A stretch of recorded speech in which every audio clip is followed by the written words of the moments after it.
Blog Talk Radio. The motherfucking saga continues. Yo, what's up, world? It's badass thuggin' like I usually do, and you better turn it up, bust some speakers out, cause we off the motherfucking cuff. You dig how we do it? Dog Pound Gangsters 2000 and beyond. Bleh. What's up with it, y'all? Man, don't change that down. This your player partner, the legendary Cocaine. And you tuned in live to Off the Cuff Radio. Better not touch that down. Wiggly. Yeah, this is Cassidy, the hustler. And right now, you listening to the Guillotine. Show them the respect they deserve, man. Off the Cut Radio, man. Y'all already know how they doing it, man. I need y'all to stay tuned. They've been doing it for years, so show them the respect they deserve. And you heard it out of bars, mouth. Easy. Keep it moving like this. Yo, this your boy Rampage. You're not rocking with the best. With Off the Cuff Radio. Classic. History. Fix your face to all you haters. We off the cuff, baby. What's up, everybody? This your girl, Bonnie Dollars, the Queen of Trap, representing Crenshaw, and you are now tuned in with Off the Cuff Radio. What's up? What's up, y'all? This is Miss Irresistible, giving a shout out to the livest show on Friday nights, Off the Cuff Radio, and I'm live from the 704. Make sure y'all tune in for the blazing hot music. What it ain't, what it do. It's Chili Chill from that original Lynch Mob. And Off the Cuff Radio, always where it's at on Friday nights. West, y'all.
Shelter from rain, the cure for my pain is your smile, and you are the place where I'm free, the wave in my sea breaking high, and I can't recall just how things used to be. Life wasn't living when it was just me.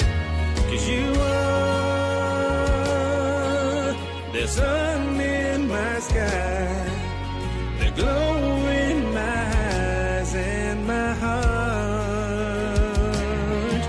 You are the strength in my soul, the reason I'm whole, not torn apart.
Yeah, y'all didn't expect that. Hit y'all with some country for your asses.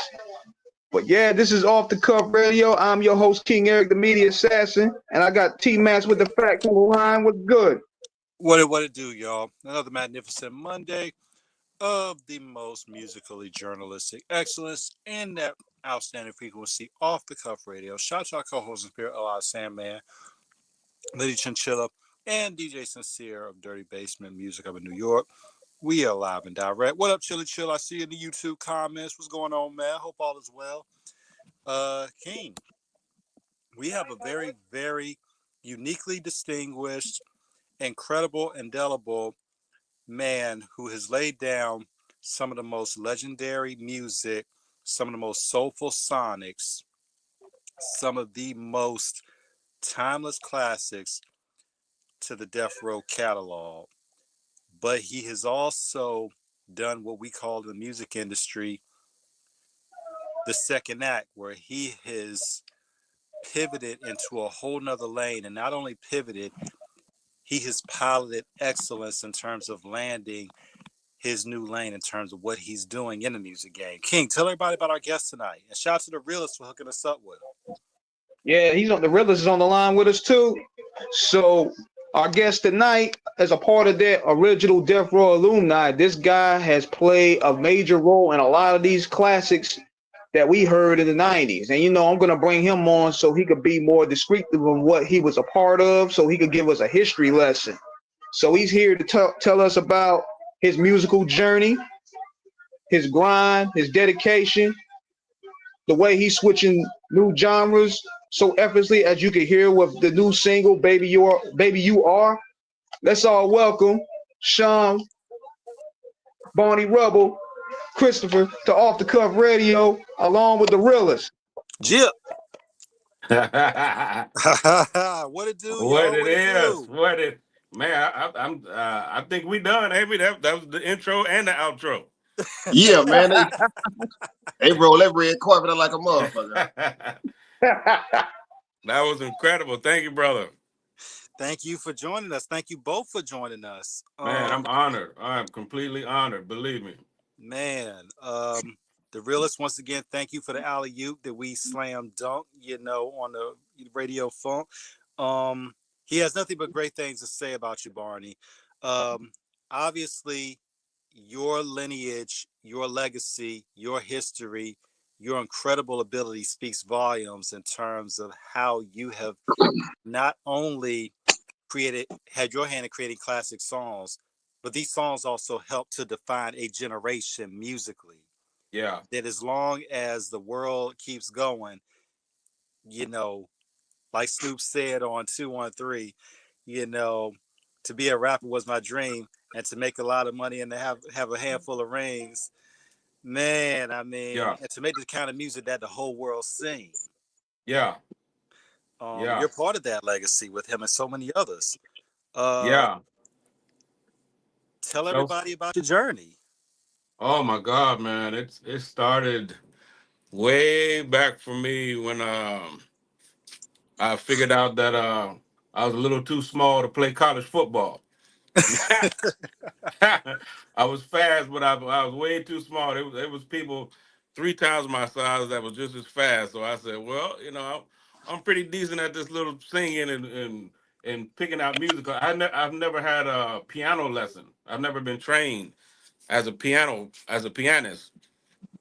It's just something that I kind of picked up and had for a long time. My mother plays, so that was kind of a thing that, we had a piano in the house, so I just kind of tootled every now and then. But, it took me about a year or two to get used to it. Mm-hmm. So probably the first biggest thing was right about 1980, around 86, when I was first out of high school. I'm old. So right out of high school, we got with a touring band which toured Japan. So that's where I started. I've never looked back. I've never had a 9-to-5 job since. Oh wow. Now obviously, for what you said, Barney, in terms of you never having a lesson, we call that a prodigy status. In terms of how you not only took to the instrument without training, but mastered it, and then by proxy, you were able to master that and lay that down. Yeah. You The and lady Realist. that I met, that was going to that was actually teaching a bunch of people that I know. Because I'm originally from Texas. So back Okay. in Texas, I mean, there are some killers, musicians. They church boys, they jazz boys, they top 40 boys, whatever you want. I mean, these boys are killers. So I came up in a good lineage with a lot of strong players. So I went to the lady and I'm like, I want to get better and learn and be a little bit more proficient on the instrument. So she said, play something. And I started playing. The first thing I played was Too High by Stevie Wonder. Uh-huh. And she Good old looked, Tupac. yeah.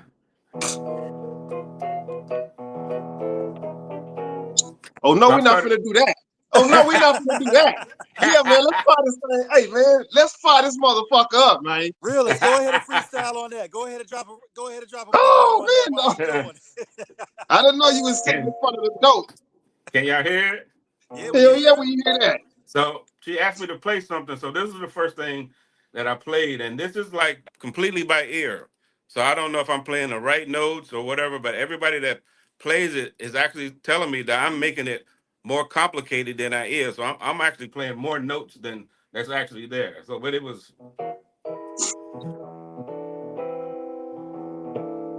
Mm. There's that. There's that bass right there. Yeah. Yeah, So she man. looked. Get funky, She man. asked me to play another song, and she kept looking at my hands. So I ended up playing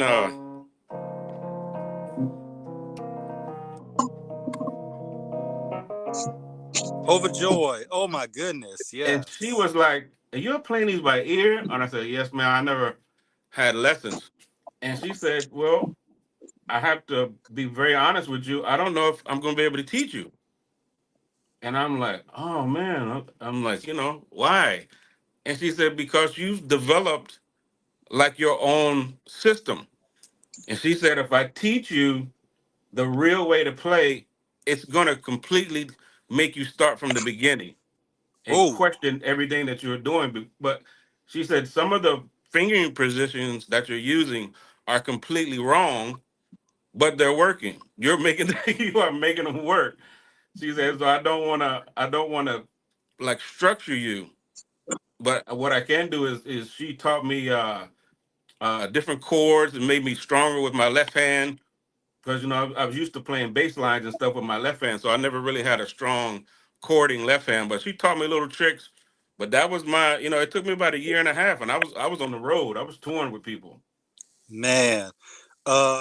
Realist, for you and Barney, in terms of where you both developed your own style, how important is it for a rapper and how important is it for a musician in terms of, even if it's non-traditional or conventional, that that level of individuality and ability is always maintained, and not only maintained but encouraged in terms of how one finds where their true talent can be expressed? You need somebody who you can count on as a musician when you're an artist. And he's Yeah, one of those musicians, artists, because he has an ear. He knows what. I mean, first off, we from the same place in Texas. We from Dallas niggas. You know what I mean? So we locked yeah. in. Right. Us So and DOC. sonically, yeah, yeah. So sonically, we just locked in. And I used to stay with him. So you know what I mean. When I was a young nigga, I lived with him. So I can just pick up the phone and he already know what I want to do. You know what I mean. So I don't have to explain much to him. I can just tell him, and we go back and forth. I send him oldies. Cause I listen to oldies all day. He's the same way. I can send him an oldie record. He'll flip it for me in 10 minutes and have it right back in me. And I'm in the studio working on it. So and we Right. from that same era. He's a little older than me, but he knows how to do any genre of music, man. He's one of my top 3 producers I ever worked with. You know what I mean? He's right there. I never not counted on him. He's the man of me. You know what I mean? How did Appreciate it. y'all He's all Black meet? Superman. How'd you both meet in Yeah. terms of going back to those years? How did y'all meet? It was through KC, huh? Through my manager Karen at that time. Yeah. Back in through Karen. She managed me, him, and Jay Flex at the same time. Oh Yeah, wow. Yeah, we was a three-headed monster. yeah, yeah. Hey, funny story. Me and Barney, we all on the flight flying to Boston and lightning strike that little ass plane we was on. Oh Barney, my God, Jesus. Barney, lightning struck the plane. We flying to Boston. Barney looked at me. Oh, he looked at Oh, me. damn. He said, "Oh, we finna die." Yeah, man. I was so loaded. I was laughing so hard. But man, lightning fired that motherfucking plane up. But man, we made it. We landed. It was on them little Cessna planes too, bro. Oh. Yeah, small one. We Oh we man. was oh man, it was funny, but it was scary to the motherfucker. The way we looked at each other on that plane flight, I still remember. I was just talking to Casey about that 2 days ago. I never forget that shit. I mean, I couldn't wait till we got on the ground. Yeah. That scarred me for life. I feel Yeah, you. man, that shit was funny. In terms of that, That shit. when you both, Barney, when you started going out on the road, and obviously Realist, you were embarking on your career as well. You both ended up in the same place, obviously, Right. and him. Um, Take us through that journey, Barney, in terms of those shows from the beginning, in terms of who you were working with, and then ultimately how you would come to Death Row along with Flex, and Realist. Right. Yeah, the band I toured with was called Heart Thief.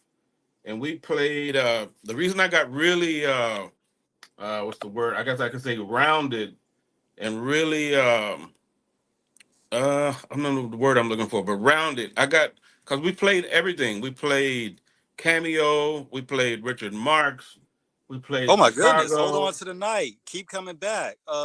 Yeah. Man, Richard Marx is he's one of the unsung heroes in music. Man, that white boy can jam with Yeah, I learned Oh yeah, all of those songs. But at that time I wasn't even I was just like a back player. I was more of a lead vocalist. And the it. Hmm. guy kept saying, "Do you understand what you're doing?" Because he played me a Billy Joel song, then we played a Nat King Cole song, then we played a Confunction song, then we played a Cameo. So he's going through all these little bits and pieces, and he said, "What's happening is every time we go to a different category, your voice changes, and your delivery changes, and the way that you are using your vibrato changes." And he said, "I don't know if you are aware that you're doing that, but that's what we need to be in the band." And these guys, these guys were, I was only 18. So these guys were already 45, 50. They were touring all over the world, just playing top 40 songs. And Right. that's how I ended up getting, I mean, very super around. I always liked any kind of music anyway. Country music has always been my go-to because it was my grandfather's music and my mother's music. She was a country singer. But I Okay. got very versed in pop and a little jazz. I wasn't strong enough to be a jazz player, but the style, like I could be probably more suited for like smooth jazz. But it got me very versed in a lot of different styles of music, just being on the road and being in the moment. In terms of being on the road, for both of you, there's a lot of lessons that cannot be taught in the proverbial classroom. Right, It's lessons you learn being out there in terms of dealing with people, your own discipline, and understanding what being on a schedule and being ready, being attentive to your all the effects from fame. And for those that understand, the synonyms, what I'm saying, the effects of the effects. right, You right. know, um, what did you find in that aspect, both of you, about temptation, how to stay focused as a professional, and understanding that this is a business first and foremost? Right. Well, I know for me in Japan, the first thing the brothers told me was like, if you run into a Japanese girl that speaks very good English, you should probably avoid her. Yeah, run the opposite way. They was Go like, the yeah, you need to, opposite direction. yeah, you She got ready to to run away salt from you her. up. Yeah. She it was like, you got to run away from them. But it made me at at 19, it made me really realize how big the world is actually, how transitional music is, how powerful it is. It made me extremely professional because they didn't take no bullshit over there. If it was sound check at 7 o'clock, if we was there at 7:02, it wasn't no sound check. So it Oh, made me extremely professional with my clothing, with the way that I practiced, the way that I ate. You know, it made me very. The whole experience made me very accountable for for my presence and what I'm doing and what I'm adding to the project. absolutely. When you talk about what you eat, and everything, because obviously, if you're doing a 2 hour performance, you know, it's this is one of those mini lessons that are still magnanimous and mighty in terms of it. Right. Because obviously, when you're performing, you ain't got a time to take the 15 or the 45-minute break. You know what I'm Yeah. saying? So you got to be Yeah. ready. Right. What should artists have in terms of their nutritional supplements to make sure that they can get through a 2 hour gig without having to take a pause on that? What you say, real? A lot of water. Make sure you got your fruit in the night before. Get you some rest. Get in that Yeah. gym. Hit the steam room.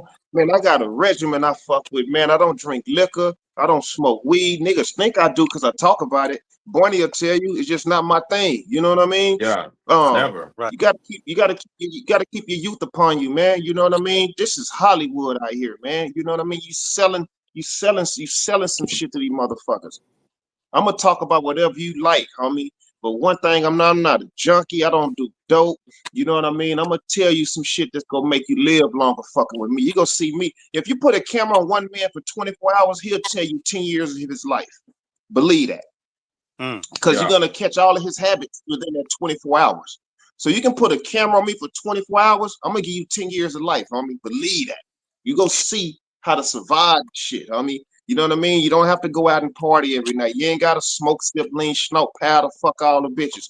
You know what I mean? You don't have to have 10 women. Get you one woman that's gonna do what 10 go do. I tell my young niggas that shit. You get 10 bitches, you gonna have 10 headaches. You know what I mean? It's cool, it look good on camera, but my nigga, you don't want that headache. It's a headache. Yeah.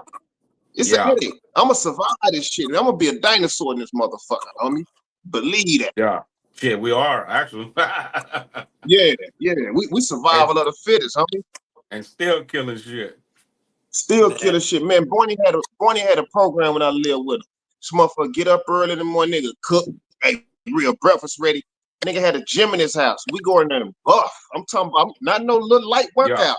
We would buff. And Jay Flex was upstairs. He would come down and we would go up. But then after that, nigga, studio Yeah. working all day long. Yeah. It didn't stop. I mean, when I say it didn't stop, it did not stop. Nobody. Yeah. Barney was working on his album. Flex working on his album. I'm working on my album. It was rotation. It was just non-stop. Niggas shit shave, bathe, shower, throw some clothes on, and get dressed and still keep working. You know what I mean? Niggas didn't sit around just looking bummy. Niggas got dressed up to work, nigga. I'm telling you, it was a program. Yeah. It was Yeah. It really was. it was discipline, man. It was real military. Niggas, you know what I mean? Couldn't wait till the first came, get them death row checks. You know what I'm saying? Yeah. Right. Yeah, you know what I'm saying? We going to watch the City National like a motherfucker. Everybody had a City National account.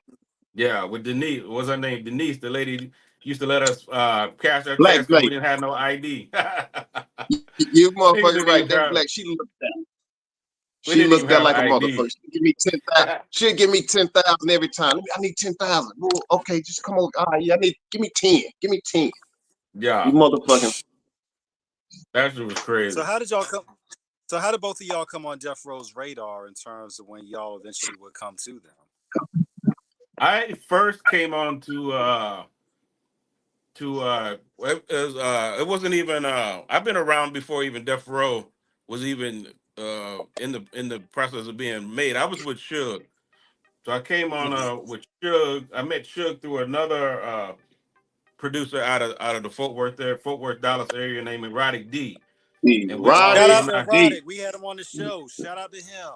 yeah, that's Oh, my little y'all had brother, my Roddy big on brother. here? Yeah, we had him. Yeah, Mr. Gabriel. We had him on the show. Yes, sir. Yeah, Dion Gabriel. Yeah, that's my brother. And we was out Erotic here, a good motherfucker, dog. He a Yes, he is. man. Yes. Yeah, he's super ridiculous producer. So we were me and Erotic. It was me, Erotic, Jonesy J, rest his soul, and Miss Allen was the artist. And we Mm-hmm. all came out here all together, you know, trying to live the dream. And it just got kind of foul. That was in the early stages when it wasn't really even Death Row Records. I don't know if we had a name. Mm-hmm.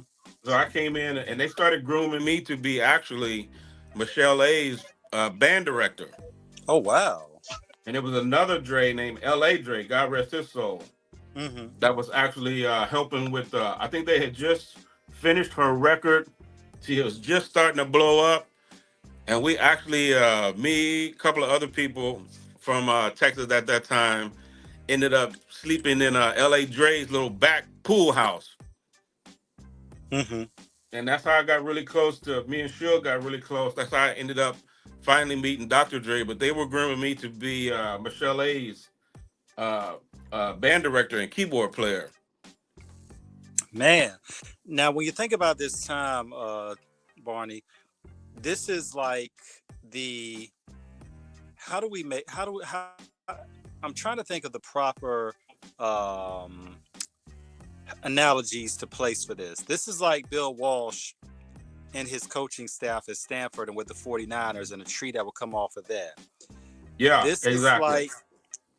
is like the Michigan Fab Five in terms of when all those players would recruit, where they would be the only freshmen to ever play in a national championship game. Exactly. This is like the Los Angeles Lakers with Magic Johnson. This is like the Bulls when they get Michael, but they get all the other pieces to put it together. And all of these are championship dynasties in terms of what they, well, sans Michigan, but pretty much they were all these are either championship teams or teams that became culturally immortalized in terms of the influence and impact that they brought to it, and that's what you all had. Yeah. We had at that point the Magic Johnson, the LeBron, the MJ was Dre, and Dre was still. They were still trying to. This was before Chronic and everything.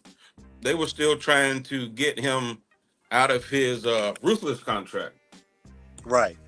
So I've been around that long. Like when we had Dick Griffey's Solar Studios. Shout out to Dick Griffey, the man who Dick Griffey, rest his soul. Yeah, rest him too. But I've been here for 4 years and years and years and years.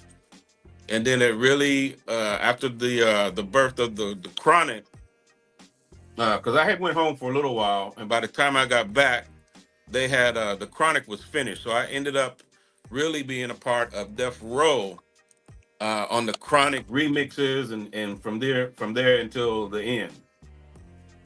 Got you.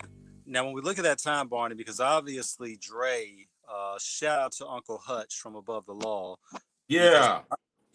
Because a lot of people don't understand that he's the one that they kind of gave Dre his foundation in terms of what he would eventually do on his own. Definitely. Most definitely. Yeah. Another great producer himself too. Another great producer. Sir. But look who his uncle is, really Hutch. You know what I mean? Like you can't miss really. Yeah. So as the Chronic begins to blow, obviously from Future Shot Records in 1991, they will morph into what it is at Death Row. With Suge Knight and what he, has done, from the NWA tree, getting Dre ultimately out his contract. And then this young, lanky, tall nigga from Long Beach who's made his debut on Deep Cover, y'all know him as Snoop Dogg. Him coming in. Did you all know the impact of what was about to be a seismic shift, a absolute earth-shattering change in the direction of hip-hop music and culture and influence, and how it would resonate even to this day, over 30 years later. Yeah, I don't know if I don't know if my brain, I was green. My brain wasn't big enough to see that kind of picture. But I did know once I finally, me and Dre clicked, I ended up taking the spot of Emmanuel Dean. He's passed too. Emmanuel Dean was the keyboard player on What's My Name and Gin and Juice. He did those first two records, and then Hmm. I did everything else after that. But it was like at that point when the first time I heard 187 on a Undercover Cop, I was sitting in the studio and I was like, now I ain't never really heard, like, this is a great mix of a lot of fucking hip hop styles. And I'm Right. like, and I thought fucking Snoop's voice was ridiculous because he sounded like nobody. Nobody sounded that relaxed and was spitting that kind of shit he was spitting. I was like, man, we got the makers of some shit, but I was so young and so green and stupid. But yeah, I never saw as far as past as, we're gonna make this record and then we gotta make it, we gotta think what's coming next and what's coming next. I never thought 30 years later we'd still be talking about those same records. It's unbelievable. When we think about it, Barney, back in 1992, I'm 47, so obviously I was 15 years old in that Right. summer, 1992, when we first heard it. And this this is how we have to kind of give our younger audience context in terms of what was happening at that time. The Right. Source magazine, shout out to them. Source, Was you know yeah. s- you know was 4 years in. Shout out to John Schechter, and of course Dave Mays, who started it. Shout out to Word Up magazine with John Blassingame, Yeah. the first black, who basically pioneered the first black publication dedicated That's to hip right. hop music and That's soul. Good right. friend of ours. Shout out to John. So when we hear this coming in, we're listening and we're like,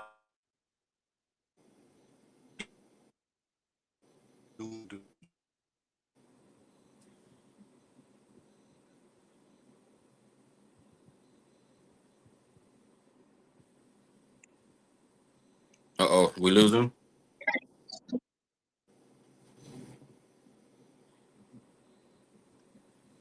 Might be gone, huh?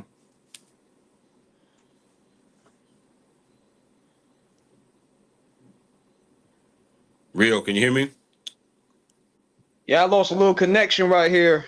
Oh, there we go. I'm back. There he I'm is. gonna back on. Yeah, I'm gonna bring T right back on. Okay. But yeah, man, building on what you doing, man. Tell us about the audience reception to the country single so far that we played.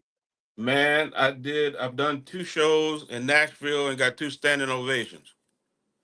They really the response I'm getting is they love the authenticity of it. They think I sound like truly authentic, but I am from a really small Texas town.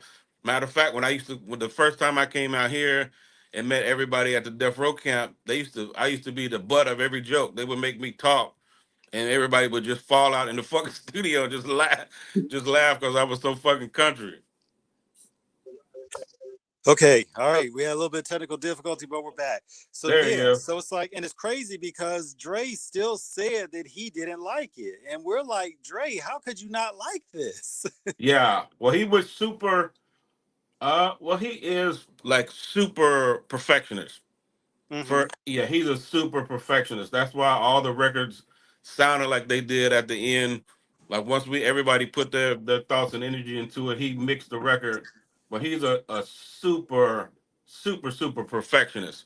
So he always, even when everybody was in the studio, like one main point is when we were doing uh it's a doggy dog world. Uh-huh. So Dad's part, the dog pound rides the party all All night night long long till till when winter early Dre morning. fucking hated that shit. Hated it. Every time he would come up, he would be like, "Man, I think I'm gonna cut that shit out." And I'm like, "Man, don't do it. Don't do it. Even Rage was like, don't do it. That's And one of then the signature parts of the song. that's one of the things that I kept telling him, but I don't know, for some reason he wasn't feeling it. So we had like finally everybody got in there, and it was like a listener party. So it had to be like 30 people in the fucking studio, and we jamming. So when it came on, the pound rock the party all night long till we all was singing it. And he looked back and was like, okay, we'll keep it. And I was like, yeah, don't fucking take that shit out. That shit is dope. But yeah, I don't know why he wasn't feeling that part for some reason. Man, that's Dre with that perfectionist stuff, man. Gosh. Yeah. Our big sister, we love.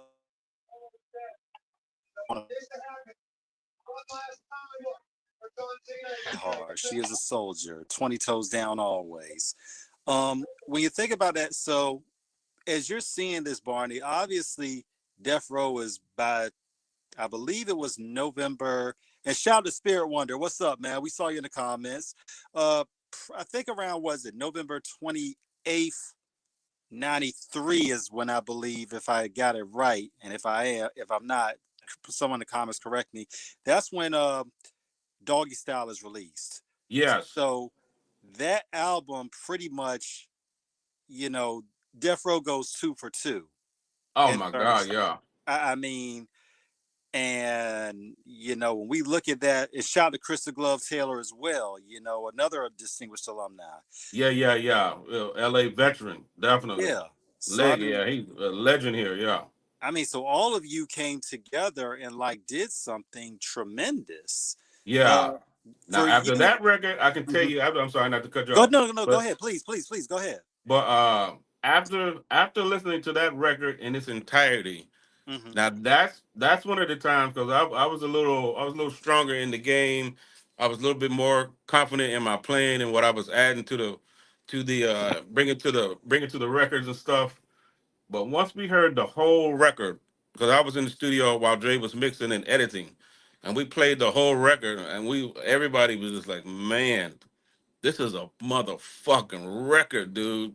This motherfucker's out of control. And that's the first time I was feeling like, damn, this nigga is finna blow. It's no fucking way he's not gonna blow. This shit is out of control. But that's the first time. Yeah. 93.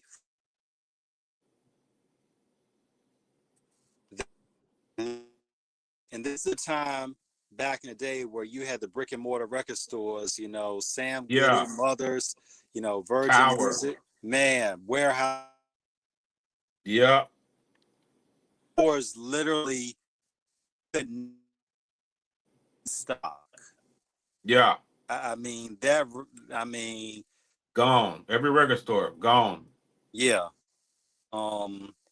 Even and for a time on eBay, that cassette was worth a lot of money. Now that it's been re-released, the monetary value's gone down, because it's been re-released in its full entirety. But I mean, that even hit the pinnacle at one point that connect, for that being a a collector's item. So this was a cultural impactful album. Yeah. So you're moving along and you all are realizing what this is now. For you, how did your life change financially, celebrity wise, work wise, in terms of what you were doing? Well, financially, I'll keep it 100 with you. Didn't change my life shit, because I didn't get credit for shit.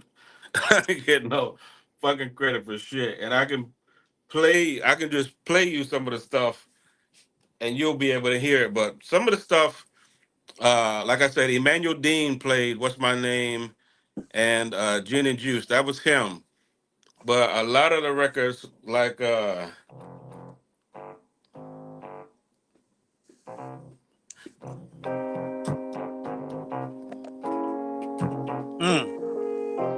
see, that's when I heard that, that was just a beat.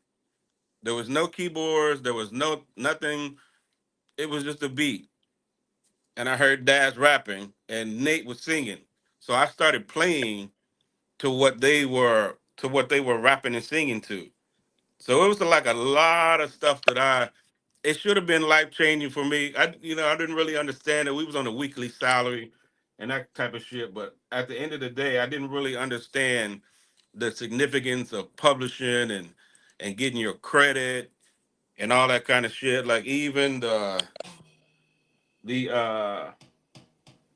let's see here.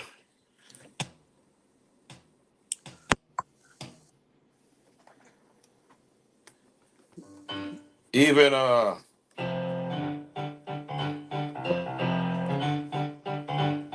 Yeah. yeah, see that's like I know it's a replay of a sample, Uh-huh. but when I heard that, it was just a beat. There wasn't nothing on it. There was nobody rapping. It was just a beat. And then there's another one that goes.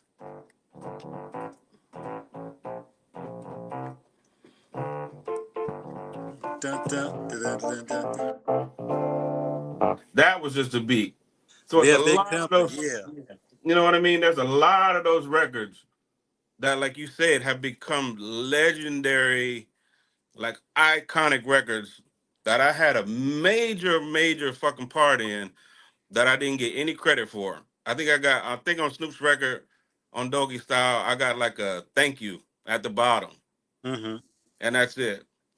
That's being that's a fact to me being green and not understanding like really what I was adding to it until people were like, "Man, I thought Dre," and I'm like, "No."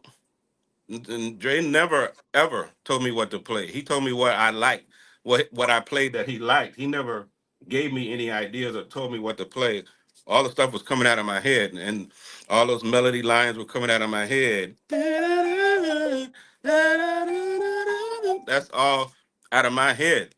Mm-hmm. So yeah, like financially, nothing. Um, Game wise, it was a game changer because I became known. I wasn't just Barney Rubble, which I got that nickname came from Suge saying that he said every time you see Barney Rubble, he's got that briefcase and he working and he look like he's coming from work. He said, "Nigga, every time I see you, you on that fucking keyboard and you playing and you singing, and you're trying to come up with something, and you look like Barney Rubble anyway.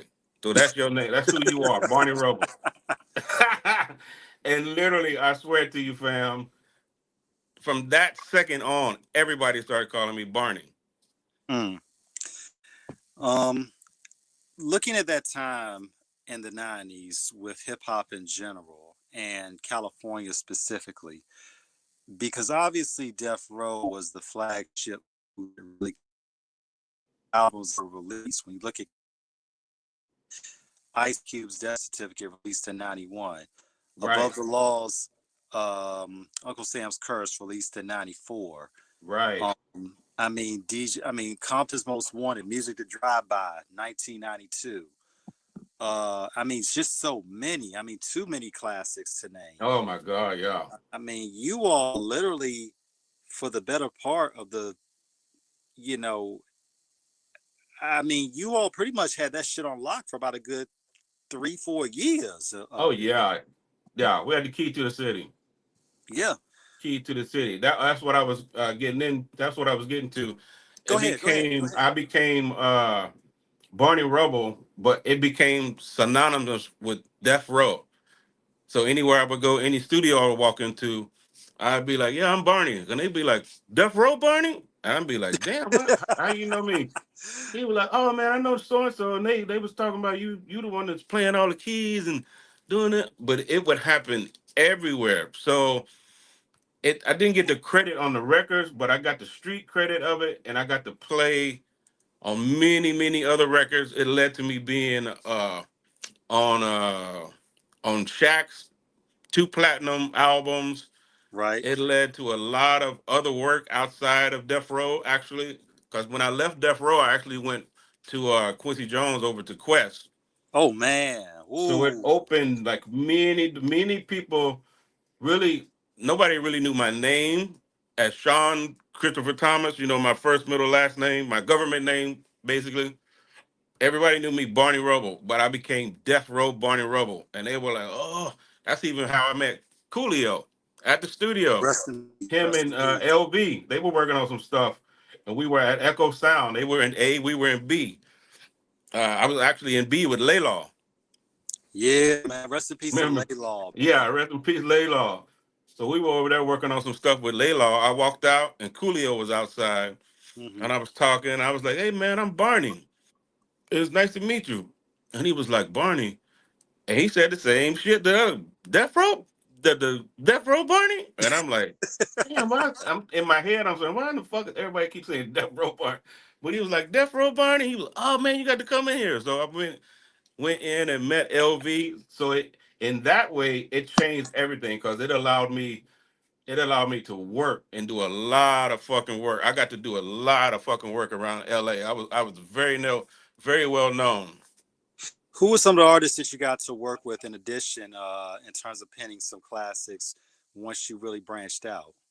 Oh my God, we did We got time. We got time. Go ahead. Name them all. yeah. We got time. We got Well, I time. ended up doing Lost Souls for Pop, the what's the System remake. Okay.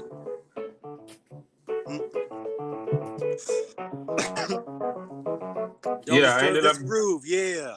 yeah, I ended up doing that for QD3, who's Quincy's son. Right, right. I ended up doing that. I ended up doing the Swedish artist named Robin.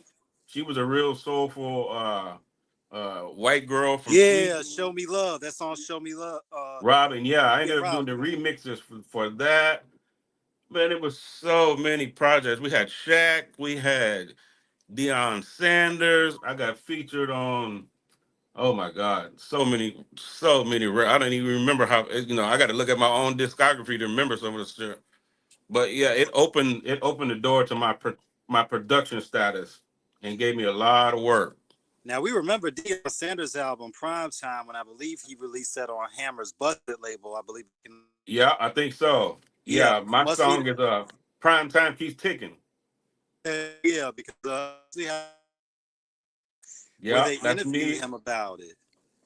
That was me, and it was written by my partner Joseph Hall. Yeah, man. Is out there who were not here to see it. Was a master of all. The dude could play football. He's still the only athlete ever to do two things. He hit a home run and ran a kickoff return back in the same week, and he's still the Same only week. in Yeah, the league to ever play in yeah, the Super Bowl in a World. yeah. I messed with Yeah. him the first time we met him. I said, this shit just can't be true, Prime. And he was like, "What you mean?" I said, "You are the slowest walking motherfucker I've ever seen in my entire life. You cannot be that fast. Because it is taking us forever to get down this fucking hallway." And he must have laughed his ass off. Like, man, everybody said, I said, yeah, you's a slow walking motherfucker. You a slow walking motherfucker. Man, that dude was a demon on the field, though, in terms of it. I mean, literally, shout out to Uncle Dion, what he's doing in Colorado. Shout out to his son, Yeah, Shiloh and Shador, to the league. All of his yeah, kids, his daughters doing great things. I mean, but one thing about it, and they would give him a lot of criticism that he would not tackle. But I'm like, if y'all watched what was going on in the game, that dude, he blanketed the other team's best receiver. Of course, you're not going to throw the exactly, ball his way. You Right. know, exactly. you know. I mean, Dion was literally a lot. He was literally the human blanket. You could Oh my not. God, yeah. I mean, the story he tells about the combine when he came, I think he ran like a 4.2, 4.3 at the combine and went home. He was like, I And had went, nothing else to yeah, prove. yeah, yeah. Didn't want to even be there. Just ran, packed up, gone. Yeah. Um. So what in terms of when you're meeting all these people and you're getting all these placements, what are you learning in terms of the business about making sure your publishing is right, your royalties, your ASCAP, everything that you missed on the death row stuff? What did you put in place to ensure that you were going to get your proper benefits and credit due on the future projects? I think the biggest part was I got confident in myself 'Cause, I came from I'm from a small little country town. Not I kind of had a bad Texas temper, so I wasn't a confrontational type person because I knew what that could entail, and I'm like, I came out here to kind of spin the wheel in a different way. I didn't want to be that walking around angry nigger anymore from coming Right. from a bad childhood. So I'm like, it gave me confidence to be like, walk into the room and be like, well, let's get, we're gonna work, but let's get this paperwork right. You need to talk to my manager. Let's get this right. As soon as we get this right, we can hammer this shit out and we can work. Right. But it made me realize the importance of what I was bringing to the table, which is, you still got people that think just because you're mixing a record that you're the producer. That doesn't make you the producer. If you're calling, it might be well, it is extremely different with somebody like a Quincy Jones who's bringing you in, but he's got the music charted. You know what I mean? And you're looking at the charts, you're reading the charts that he wrote and that he's done. But if you got a beat up and you tell me to come in and be like, do what you do, I'm co-producing.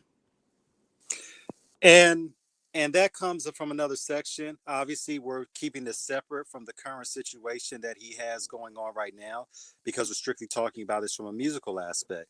Right, right. When we talk about Puffy, because Puffy never played any instruments, Exactly.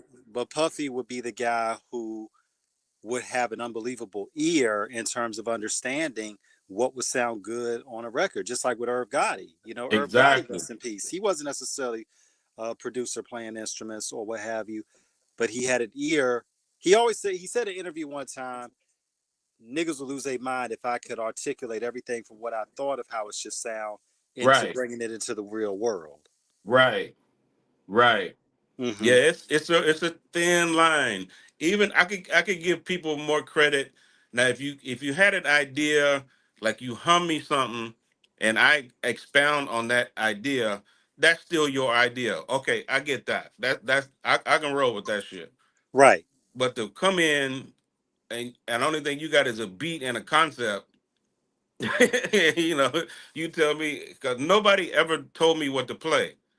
They said, man, shit, nigga, do what you do. But So, at that time, I just, I was so green in the game. I'm like, well, shit. Well, we need to get this paperwork right before I do what I do. Before I do what I do. absolutely. So, to reiterate this lesson, what is the difference for our audience in terms between a beat maker and a producer? In my opinion, a beat maker, because it can get dicey. A beat maker is somebody who may sample, who may do those types of things, but it's not necessarily a musician. Now, the reason I always say, if you bring somebody in and you have a general idea of what you want, and you can articulate that to a musician, okay, that makes you a producer. But if you're not telling that musician, you're not giving him any ideas, any kind of threads for him to pull on, and he's pulling that shit from his own head, then he has to be considered as a co-producer on that track, which a lot of people don't agree with and don't really understand. But when I look at my BMI checks and I'm seeing on one song, I only got credit for one song, which was Murder Was a Case. And Mm-hmm. that was another one of the songs that nobody was even in the studio when I started out. I was just in the studio just clowning with the engineer. Mm-hmm. And I came up with that little line.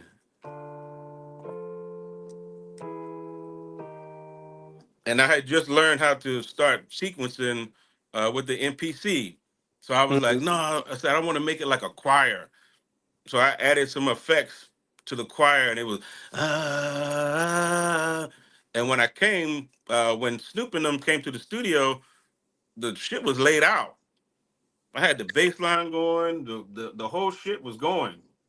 And he started immediately singing, as I look up at the sky, da, da, da, teardrops my eye. And I'm like, okay, cool. But, again, I'm like, nobody was telling me what to play. I should have got production credit for that, but I was too green to understand what was happening at the time.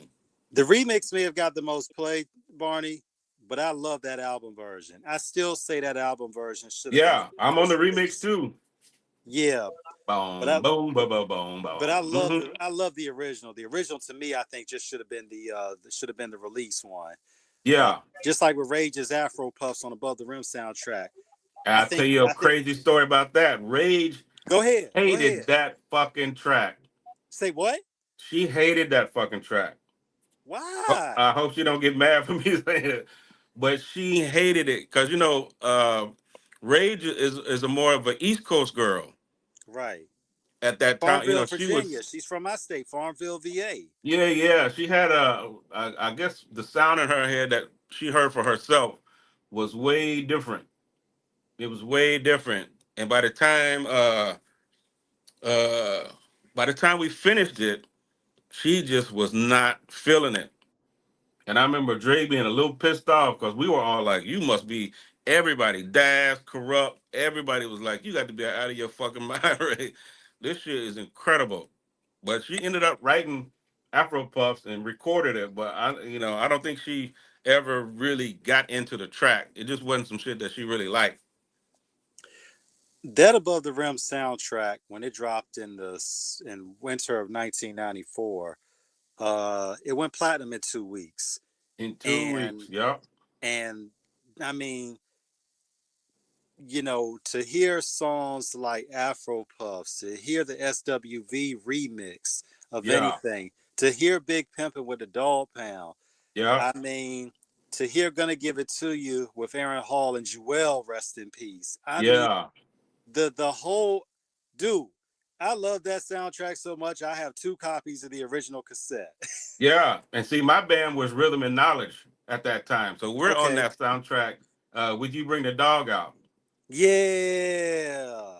Yeah, Now the movie itself, and if you have the uh the the knowledge of it, we would love to hear the story because obviously there's a lot of layers to it because this was primarily an East Coast based. This was an East Coast based movie in New York, right. but obviously Death Row ended up getting the contract to do the soundtrack.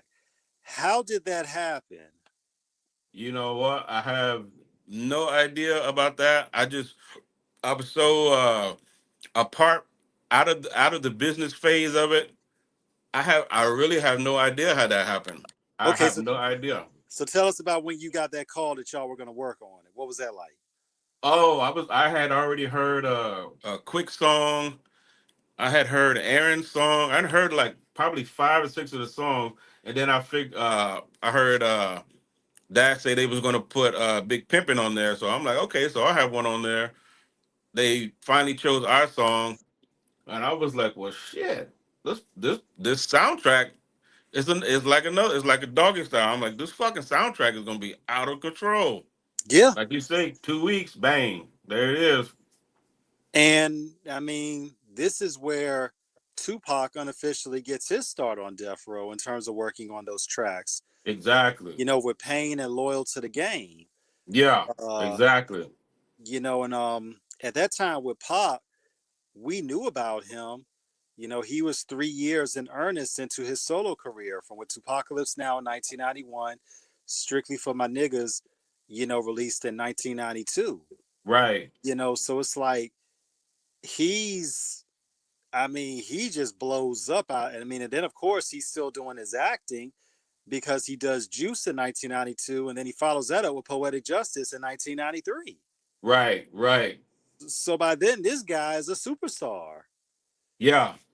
Yeah. I had a very, like, maybe 3 or 4 super brief encounters with Pac. I wasn't there to when he was actually doing his part of California Love. Mm-hmm.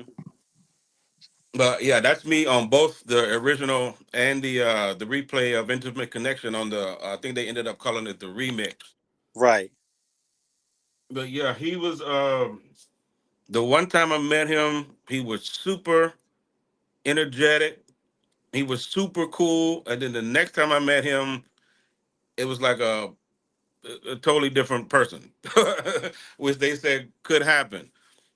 And I'm like, Right. I don't know if it was the people in the room. I don't know if he was lit up a little bit, but I was like, I can see why people say, it depends on where you are and what's happening to who you meet. Because when I met him, I was at Can-Am and I was by myself, and I don't forgot what I was working on. But he came in and he said, "Who are you?" I said, "I'm Barney."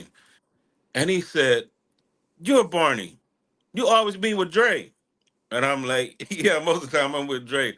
I said, "Suge don't like me to come up here to Can-Am because it's been so much, niggas was fighting and fucking goddamn studio equipment was getting stolen and all kind of Yeah, bullshit." we heard the stories. Oh my God, dude, it's fucking ridiculous. But yeah, I guess a couple of the some of our Pittsburgh brothers and Outlaws had got into it.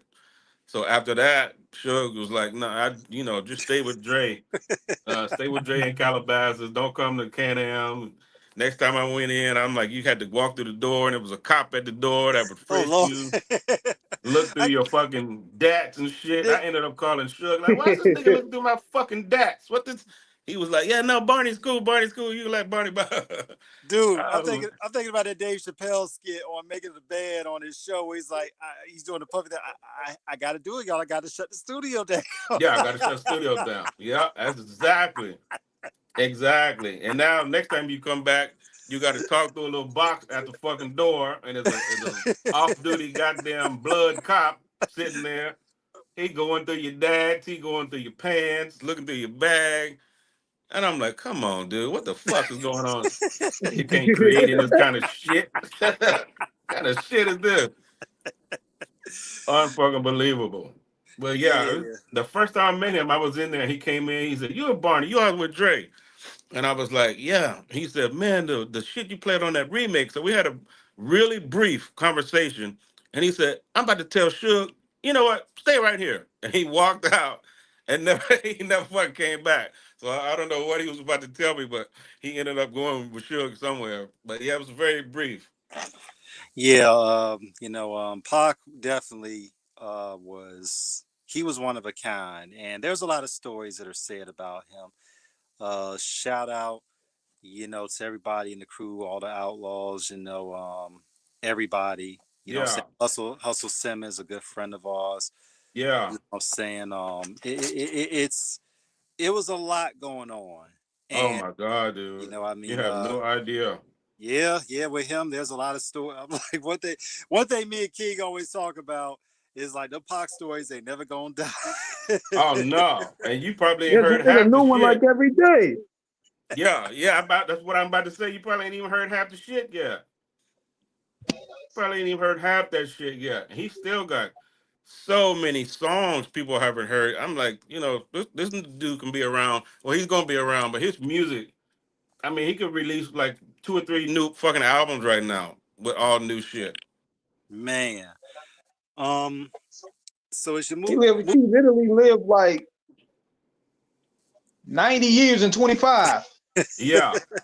I mean, it got to the point. I remember going up to Can-Am and having to pick up something, and I walked into A, and he was recording, and there was a bunch of people in there because I don't smoke, so it was like a fog in that motherfucker. And I'm like, I'm not trying to walk into that shit because I don't know what the fuck they smoking, and I didn't want to get a headache that early in the fucking day. So I looked in, he was recording, and then I went to Studio B, and I'm like, damn, what y'all mixing? And it was some shit that he just did. So he was literally recording shit. They take it out of Studio A, take it to B, and was mixing it. And he was back going through DATs and tapes. I like that beat. And rap to that shit. They take that tape off, put it in B. So he literally had the studio locked down for a minute because every time I went up there, it was locked down. mm-hmm. I'm like, this dude is out of fucking control, man. He's a machine. What did you find about LA hip hop and the music scene in general during that time as you were working, just in terms of what everybody was doing and how everybody was working? You know what? At that time, it was a lot of unity. Everybody was really fucking trying to help everybody. Like that's how I call him my Hmm. mentor because he's the first person literally that I had the chance to work with was Quick, and he was still with Penthouse Players at that time. But we was working at a well he was well Suge had this guy up in the Hollywood Hills, and he had scared this white boy out of his own house with his with his studio. This guy had a SSL and had his studio basically in the basement. But I guess him and Suge got into a argument, and the white boy wouldn't come back to his own house. Oh Lord. So we walk in. It was the first time I meeting Quick. I didn't know who he was, and Quick was like, "So what do you do?" I said, "I play and produce." So he ended up showing me like how to uh to patch on the SSL. Showed me how to bring sounds up, how to set up the tape, the whole shit. So at that time, I thought it was like everybody I was meeting. It could have been because I was an out of towner, but everybody seemed to be fucking cool. Like Battle Cat was super cool with me. The Quick was legend. The super legend. cool. Yeah, fucking yeah, ridiculous. He was cool with me. Quick was super cool with me, and we stayed cool. We still cool to this day and talk to this day. So everybody that I was meeting was just super fucking cool. They just wanted to work. Everybody's like, let's just work, man. Let's work. Where do you think, in terms of where the unity was, in terms of what was going on, where do you think it all changed in terms of that West Coast unity? How did it get divided? I think what changed is to me because I never knew Suge as a gang like a straight gangster. Like the people Okay. that were around him was gangster as fuck. And I'm like, them Bun niggas Street, wasn't Neckbone, Buntry Heron. out. That Buntry out wouldn't let nobody fucking talk to me. Like I love that dude. Him, Big Jake, Man, rest in peace, Big Jake, Neckbone, man. Heron, like all them niggas. Especially, I don't know why Buntry out took a loving to me. He wouldn't let nobody fuck with me. I remember going to Jack the Rapper, and another little a blood dude walked up and was like, "What's up, blood?" And he stepped in front of him and said he do music. And the guy was like, "Oh, okay, my bad, my bad." And I'm like, "Damn, this dude, man, I love that dude, man. It broke my heart when he got killed." But all them dudes was, I mean, they was so fucking cool, man. Everything was just cool, and it was working. But I Man, think what changed was when, well, I know like some of the OGs and some of the younger G's that were the bodyguards were getting into it about the money situation. right, right, Some of the right. younger guys thought the OGs was making too much money and really wasn't doing a lot of work.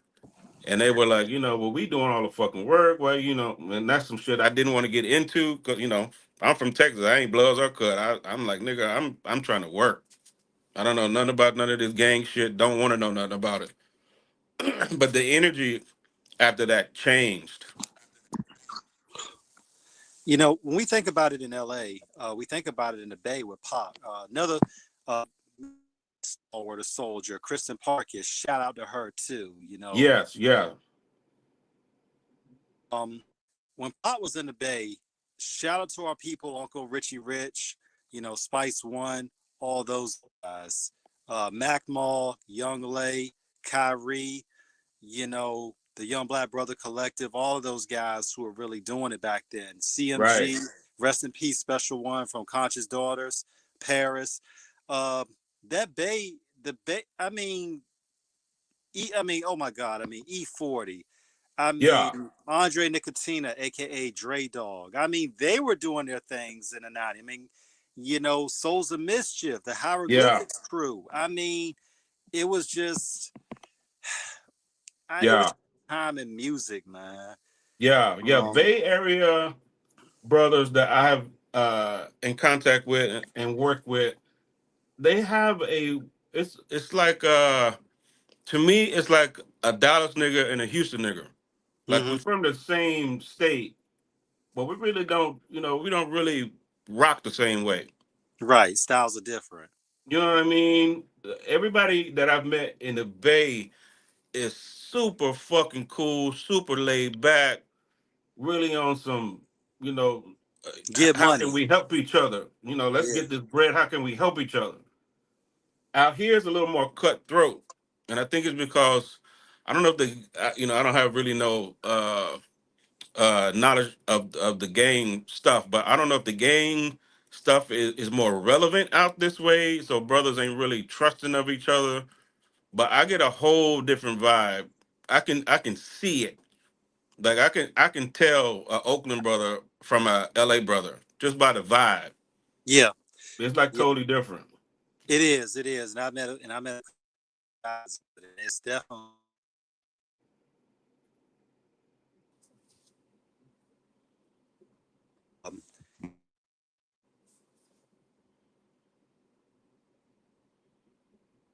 Our area is.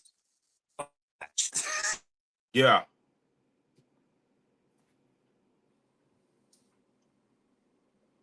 Oh, I think I lost you again. Yeah, I gotta bring T back in. Nah, that go. Man. But you know what? People always talk about the drama stuff that happened behind Death Row. What was some of your favorite moments of being around that era? Oh my God, so many, dog. I became because I used to wear my little beard at that time. So I don't know how the rumor started. I was Suge's little brother. Money. And I don't know how that shit got started. Cause I remember one night we went to the Roxbury, real famous club that was out here at one time. Super famous club. And he had went in. It was about 20 of us. So he had already went in. Mm-hmm. And the guy at the door was like, "Are you Suge's little brother?" And of course I said, "Yeah, I'm Suge's little brother." And it got somehow it got all over town. So every fucking, I swear, any club that I wanted to go to, I never had to stand in fucking line. Motherfucker would see me standing in line and be like, "Yo, like, what are you doing?" And I'm like, "Oh, I'm just, I don't know, I'm just, hanging out." And they like, "No, nigga, take your ass on in there." So it became like I don't know how, it had to start from there somehow. But I ended up being known as Suge's little brother. So it's like I had the key to the city. Oh I man. could go anywhere. I could do anything, man. We had so many sessions that turned into strip night. Hey, we bring on the booty. Bring on the babes. Let the girls we supposed to play. be at the studio. All of a sudden, it's 6 o'clock. Nigga done got a little drunk. Nigga done got high. Uh, And are then the we women through? came. Yeah. Next thing you know, it's bing bong, music up, uh, titty girls walking in. I'm like, oh shit, here we go. So yeah, it wasn't always drama. I mean, as much drama as there was as much fun. Now, obviously, those days were legendary because we still Oh want to get yeah. to the part. We still want to get to the part two of this before this is over. Okay. When obviously Death Row was on a hell of a run, but like they say, all good things sometimes come to an end. Yeah. Obviously, September 13th, when Pac is killed, Yeah. 1996, Las Vegas MGM Grand. But even before then, in June of 1996, Source magazine runs the cover story about Dr. Dre leaving Death Row. Yeah. Take us through that, Barney. Did you see something beginning to change that would alter the trajectory of what was a thriving enterprise, but then you could kind of surmise that maybe this was the beginning of the end? Yeah. Well, it's like from where I was, like I say, like Buntry and most of the guards kept me really shielded from a lot of the bullshit. But what I Right, what I right, began to notice was uh, somewhere in the middle of all this, Suge became a star. You know what I mean? right. And I don't ever know if that was supposed to be his role. And this is just me speaking from my perspective. and it had an adverse effect on how he treated everybody from him down. You know how they say everything starts from the top. Right. Shout out to So Doug Young when we had him on the show because Doug kind of alluded to this a little bit.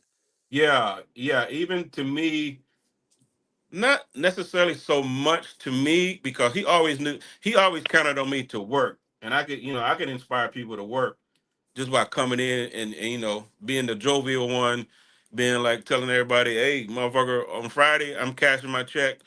We don't do nothing. That's coming out of your budget. I don't give a fuck. I can sit here and watch movies, or we could work. What you want to do? But bring a beat up. I bring a beat up. I start putting some shit to it, and we working. Right. But it became an environment of, when you get to slapping engineers and because the tape was round. I watched the engineer get beat up because we round the tape too far. We heard that story. You know what I mean? I was in there, so that's a true story. That's a very fucking true story, and it's so unfortunate that Yeah. that was but that was coming down from the top. Like And that was the message. People were like, "Do what the fuck we say, or get your motherfucking ass kicked."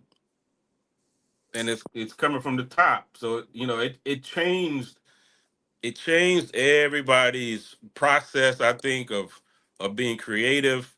Like I say, you go to the studio, you get patted down, motherfuckers going through your shit. The energy in the studio changed because motherfuckers ain't really kicking it, anymore outside the studio. So you see a nigga at the studio, what's up, nigga? What's up, nigga? And they coming in, you leaving. The whole fucking energy changed, and I saw it. I saw it and I felt it, and Dre felt it too. yeah, at Off the Cuff Radio, we never do sensationalism. We never do lies. We always try to keep everything as fact based oriented as Right, we can.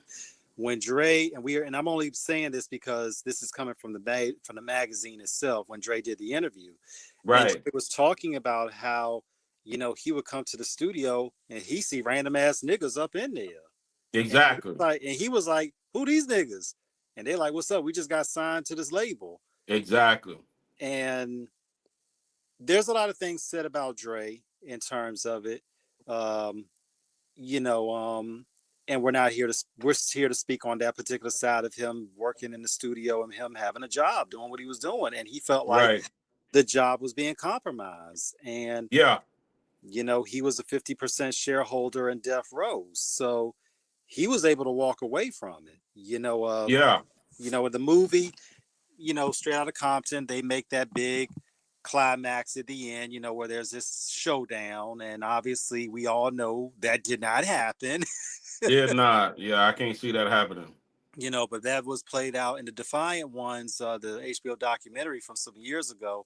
They talked about that, and they Right. said basically that was played out with the lawyers in terms of when Dre decided he was going to go, Right. and Yeah. the lawyers took care of all of that. So Dre's gone. Snoop will leave a couple of years later. Right. But so where were you at, Barney, in all of this before you made your exit?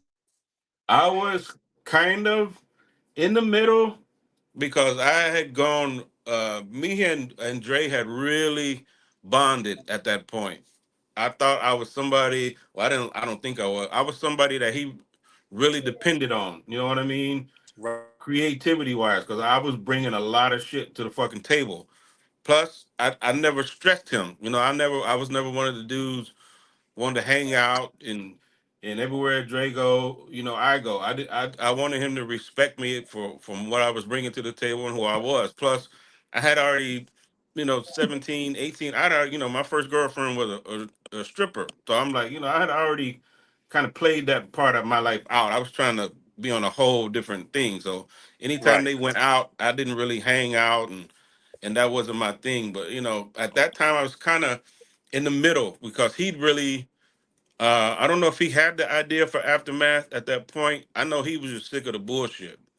And he was Understood. like, you know what I mean? He was like, I can't be creative around all this bullshit. Everywhere we go is fucking bullshit. and ain't nobody really asking me about the music. They asked me about the bullshit, and I don't care about none of that shit. And he really didn't. So yeah, Yeah. I kind of put me in the Right. middle. We had a really heart to heart talk, and my manager, shout out to Karen Chapman, who was my manager at that time. She she said, "Well, I got a thing that I can get you out of this if we can get Dre or Suge one, because I knew Suge wasn't gonna let me go. Suge knew what kind of shit I was bringing, and he knew about my country shit and my pop shit. So Okay. he knew, he knew what he had in me. So he was not gonna let me out of my contract. But Dre was instrumental in getting me out of my contract and getting me over to Quincy to Quest. So I ended up right at that time. Yeah, I don't think he was still undecided about what he really wanted to do. And I told him, straight up, I want to stay with you, but I got a chance to fucking go over here and work for Quincy. And he was like, well, shit, I don't want to stop that. So he became very instrumental in getting me and with my help of my manager Karen out of my fucking contract. And I ended Now, up leaving the whole situation. now you don't have to disclose any details, Barney, that you are not comfortable Yeah, yeah, yeah. with.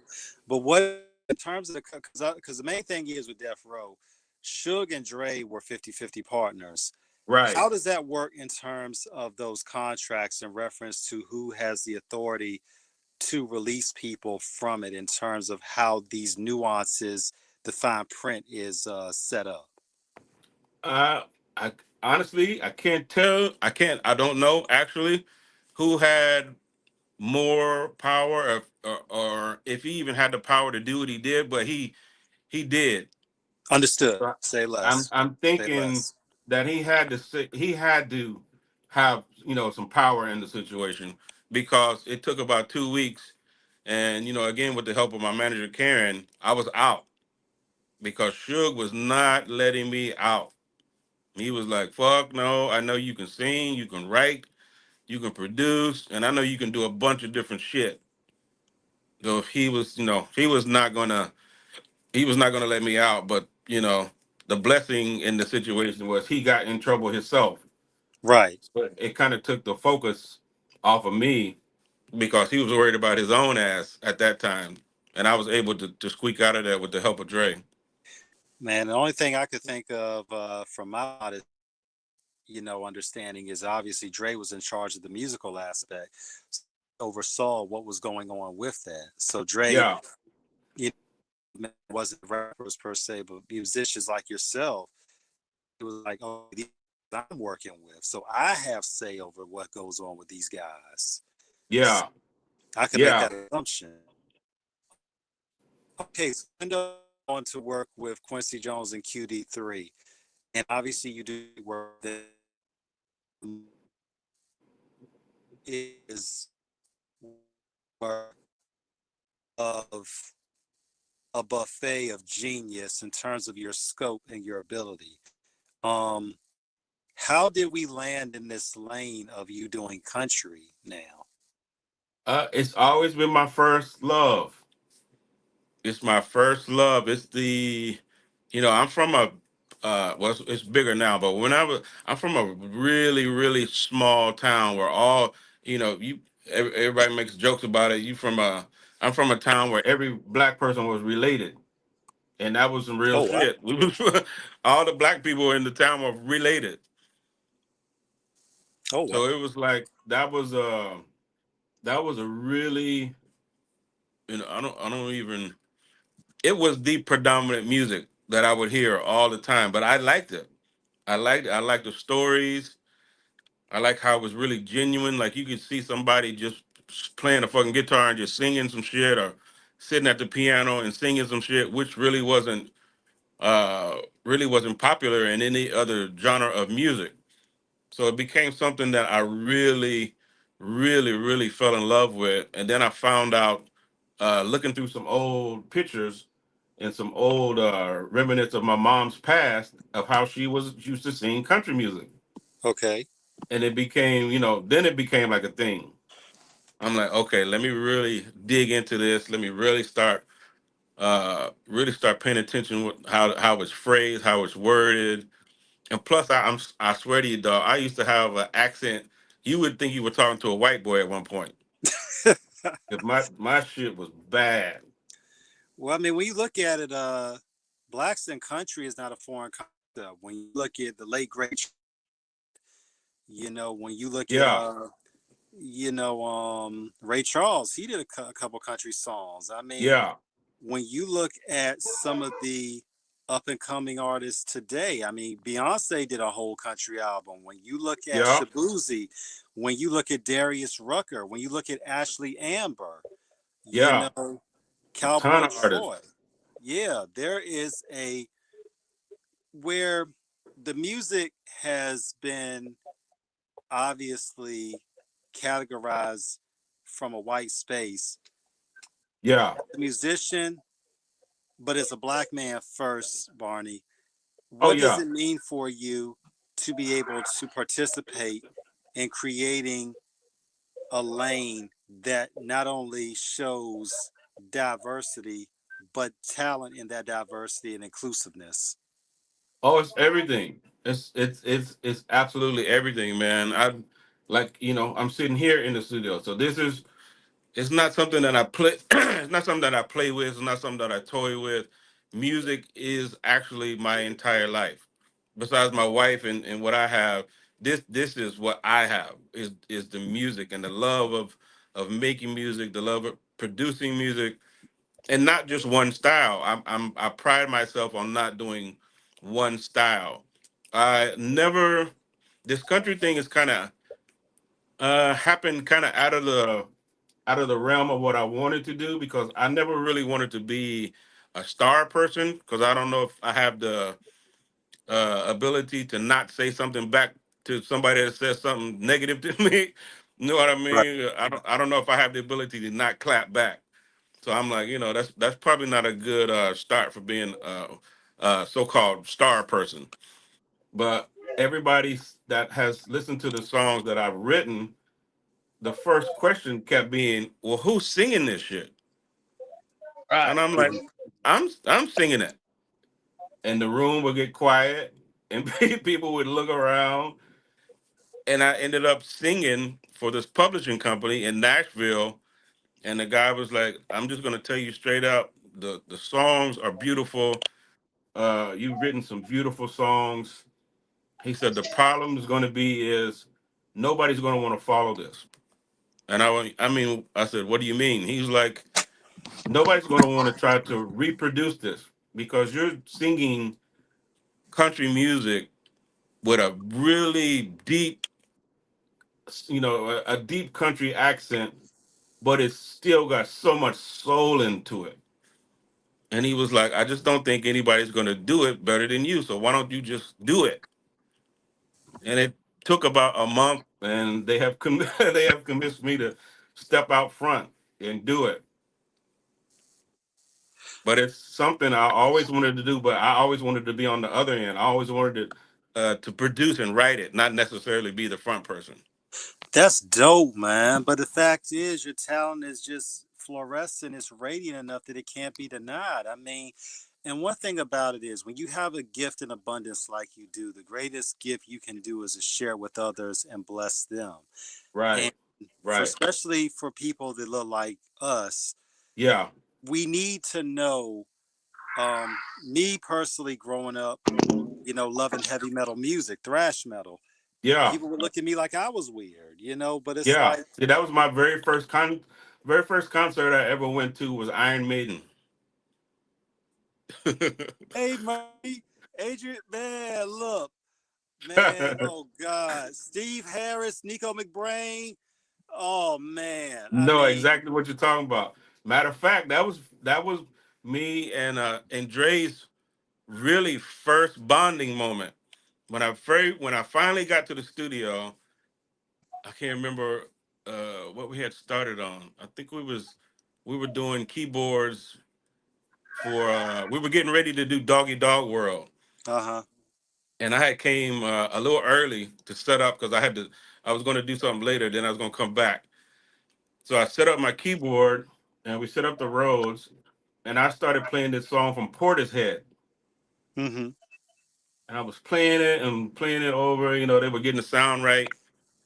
And Dre looked up and he said, "Are you fucking playing Portishead?" And I said, "How in the fuck do you know Portishead?" And he was like, "I can't believe this motherfucker." And nobody knew it. It was like our own little private joke. Because everybody like, what the fuck is the Portishead shit? We don't know who the fuck is that. Nobody even knew. But that's when we really got super. I was like, okay, we're gonna be cool. It's gonna be cool. Yeah. When you look at especially when you look at California, one of the greatest heavy metal guitarists ever, Leonard F. George. Yeah. People know him as Rocky George from Suicidal Tendencies. Right. Yes. And also had a stint at Fishbone. But oh my Yeah. God, Rocky, he really, Beast. Rocky is fucking insane. Yeah. Beast. You know, what he did, Beast. especially Tennessee 90 Grammy nominated, which they should have won. Yeah. Produced by Mark Dodson. Rocky's solos on there are oh my God. Beast. He's beast. Just like Man. another black rocker I got to meet way back in the day. He's still doing it though. It's Tony McAlpine. Yes, the guitarist extraordinary. Man. He is a fucking beast. Tony, oh my God. Beast, fam. I think Just Tony is humble. from Boston, I believe. Tony, he's from Boston, isn't he? I believe. Yeah, I think so. Yeah, Boston, Boston Massachusetts. kid. Yes, Just, Tony I is. mean, Oh my. completely humble, down to earth. And we met him at a clinic because I don't really play guitar that well, but I was just trying to get some techniques. And I walked in, he was like, "Oh, good, another brother." And I was like, yeah, but I'm more of a keyboard player, Tony, so it might not be, it might not be what you're expecting. He was like, it don't matter. I'm just glad to have you here. And he got to stay. We got to stay with him for like an hour after the class, and I mean, just so cool. But you talking about fucking talented, man. Jesus Christ, he is a beast. And of course, we look at Living Color. You know, Vernon Reid, Muzz Skillings.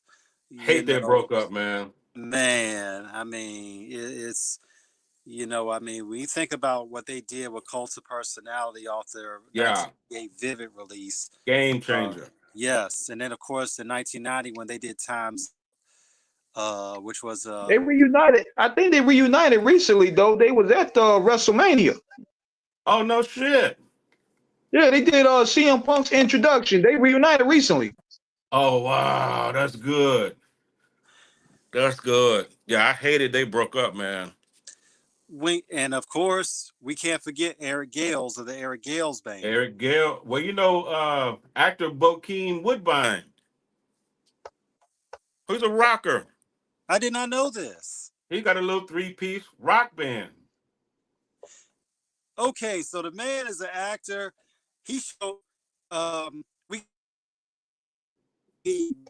many different angles. For those that did not see Bokeem Woodbine in the 4th season of Fargo on FX, please go watch it. Please go watch that season. It was the 3rd or 4th season. It's Mike Milligan. And then look him up on YouTube. I don't know the name of his band. It just came up on one of my feeds. Okay. And I'm like, is that Bokeem? And he was playing the guitar. And he was doing, I'm talking about like acid rock, old school rock. Wow. I said, ain't this about a bitch? This nigga is dope. And we can't forget Guitar Gabby out of Atlanta, Georgia. We had her on the show a year and a half ago. Wow. She is unbelievable. Her and the Texas, the Tulips Band. Yeah. The Tulips Band. They are unbelievable. Yeah. When you think about people. Hey, hold on. Hey, T-Max, I was gonna ask him this. Sure. We gotta do a plug for my girl, Real Soul. She knows you real good. Real Soul. That's my Italian sister. She ain't no fucking joke. Yeah, she is one of the best out there, one of the most underrated talents. Man, and you talking about a hustler. Hustler, smart girls. Very, very fucking smart girl. Because we went into I'm talking about out here in completely black clubs and play original music, and they would fall in love with her ass. Rio Virginia, yeah, Rio Soul. That was one of my second bands out here. Man. Oh, this is dope. I mean, this interview is dope. When you think about what have you found in the country lane, Barney, in terms of how the music is marketed, in terms of how uh, the crowds respond, the Right. venues that you play, like the Grand Ole Opry and all those spots. Yeah, yeah. I got to sing at a not at the Opry, but it's a I guess it's like a mall behind the Opry. Yes, But sir. the difference is I think it's because of the music makes everything different. The music is so sentimental.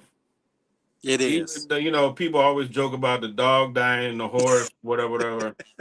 But I'm like, behind that is generally some fucking very, very painful shit going on. Or it Yep. could be something very beautiful going on. It could be, it could be shit just sitting like I got a song called uh uh No Longer Me, It's We, and it's a wedding song. Oh, So it's like, wow. yeah, No Longer Me, It's We. So it's like I think that it's just the way it's presented. And plus, you're talking about somebody. I'm not as skillful to be out by myself just playing a guitar yet. But you're talking about sitting in front of 100 people to 10,000 people, and you got your guitar and your microphone, and that's the concert. You know what I mean? You don't need a big production. You don't need dancers. You don't need a 20-piece band with everybody trying to solo on every fucking every 2 bar break they got niggas is trying to solo. I'm like, it's just a different genre of music. It's becoming more popular, but I think that's why I'm having the mild success right now with mine is because mine is based on old school country. Mm. When you get to, have you managed to interact with any of the country stars of today in terms of talking to them? Not yet, not yet, not yet. Yeah, we ran into because I released it. We did it independently just right before COVID, and then COVID, it wiped everything out, especially wiped us out. And so now we're just getting to rebuilding again, Mm. and now we're doing it with Realist Company and C Style. So we're just getting to rebuild, but I still got I still get the same responses from people. Like I don't even like country music, but I love this shit. And I'm like, that's generally the response I get. I don't even like country music, but I love the way that you do it.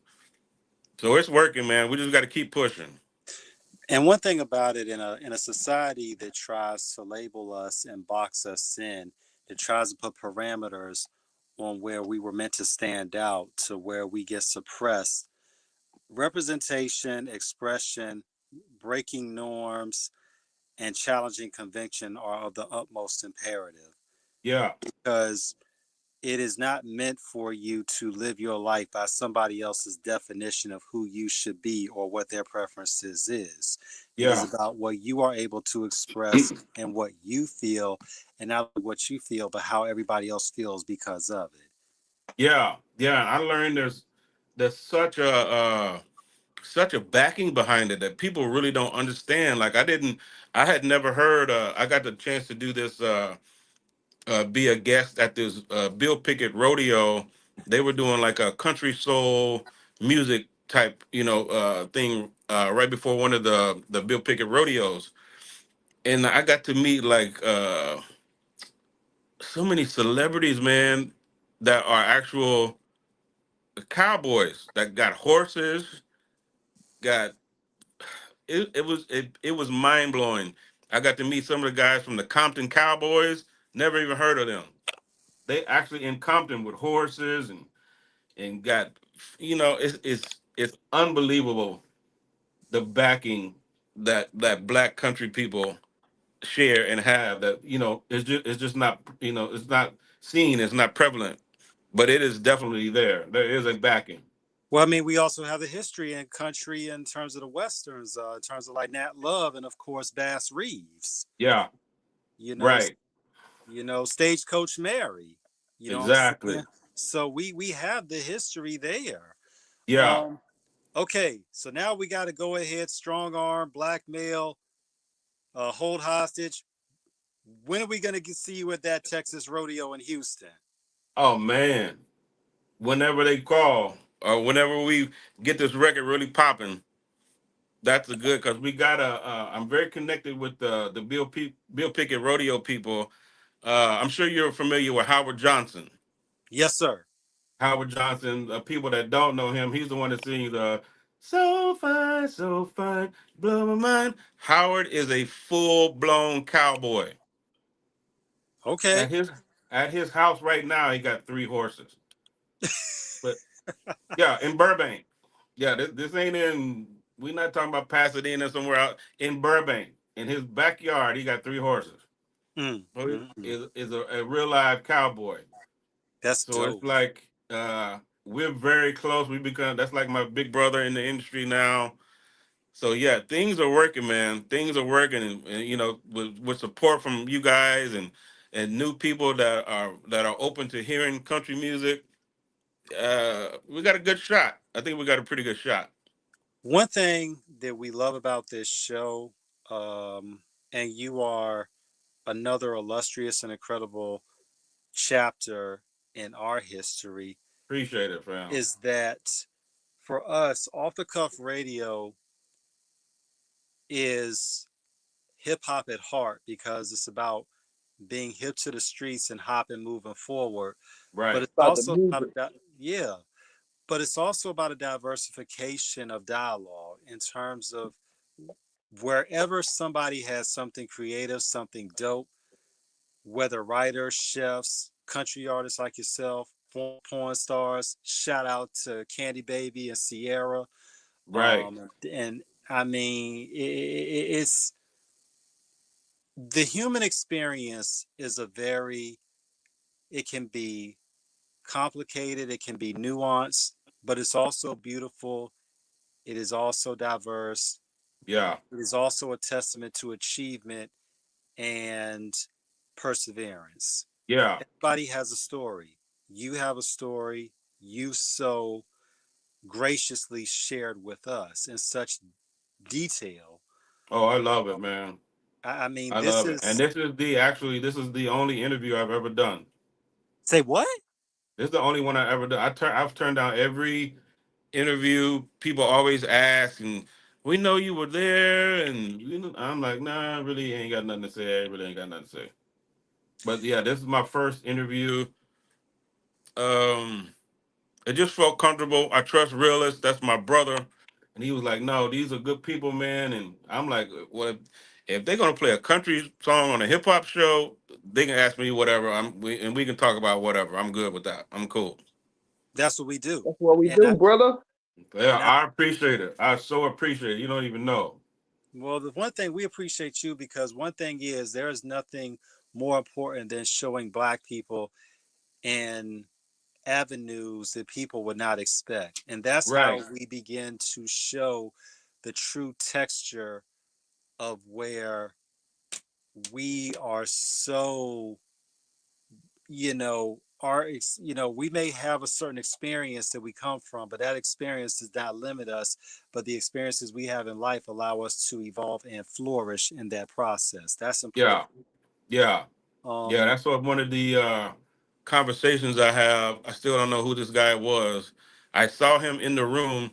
So what ended up happening? I ended up singing at a private event. It was a Paramount picture party.